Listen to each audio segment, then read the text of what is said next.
بخونکی او مهربان خدای په نوم ګرانو مینوالو، زه یم ستاسو ورور ستاسو کوربه حبیب الله همدرد، او تاسو ګورئ د خپلې خوښې خپرونه لټون د ښکلاګانو. مینوالو نن در سره په لټون د ښکلاګانو کې یوه بله نظاره شریکومه، یو داسې نظاره در سره شریکومه چې یقینا ستاسو به ډېره خوښه شي. نو مینوالو نن په دې ځای چې کوم ځای ناست یو دا د سوات د کوزې درشخیلې د سیند هغه نور ختیځ اړخ دی چې دې اړخ ته دا سیند بهیږي، او دا سیمه چې ده دا د کوزې درشخیلې مشهوره سیمه د سیند ده. نن اووم تاریخ دی د روانې میاشتې، او نن ویلی کېږي چې سپوږمۍ به د نور کله نه چې دی د تیر په څیر به نه وي، بلکې دا به نن د ټولو نه ځمکې ته په کمه فاصله کې وي، ډېره به ښایسته وي، او په دې کې به نن ښایسته ښایسته نظارې ښکاري. نو مینوالو دا وخت چې دی ماښام دی، د ماښام اذانونه شوي دي.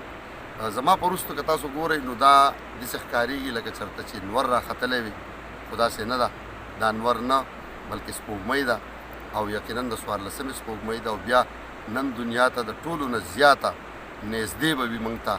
نو یقینا چې د دغې دا نظاره به ډېره ښکلې وي. غوښتل مې چې دا نظاره ستاسو سره شریکه کړم. نو زما په وروسته که تاسو وګورئ نو د سپوږمۍ انداز یقینا د انور په شانتې دی، ځکه چې دا ټیم تاسو ته ډېر ښه په نظر راځي زموږ نه هم چې دا ټیم چې دی دومره تیاره نشته، او د موبایل سفلیش وغیره موږ هم نه دی اون کړی، بلکې دا نارمل ماښامۍ دی، او بیا د سپوږمۍ دا رڼا، او بیا به تاسو ته په دې سیند باندې د سوات په دې سیند کیمرامین زموږ به تاسو ته شهزاد آفتاب ښایي یقینا.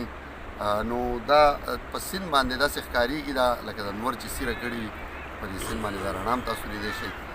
هیله لرم چې د دغه وړوکي غوندې پروګرام نه د نن ورځ د دې ورکوټې نظارې د ښودو نه تاسو به ترې خوند اخیستی وي. هغه ملګري چې هغه په اروپا کې دي، په سعودي کې دي، په نورو هیوادونو کې دي، نو یقینا چې نن سبا خو ډېره د کرونا حوالې سره دغه وبا ده چې خوره وره ده، هغو ټولو ته به سلام کوو. دا به ورسره وایو چې خپل ډېر ډېر احتیاط کوئ.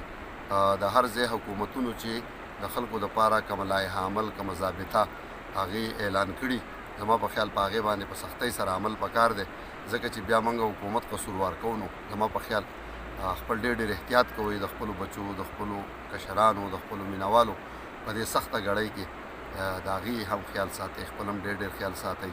موږ په خپلو دعاګانو کې یاد ساتئ، او زموږ چینل سما پښتو خصوصي سبسکرایب هم کوئ، د ملګرو سره شریک هم کوئ، او یقینا هیله لرم چې تاسو به وخت په وخت ګورئ او خوند به ترې اخلئ.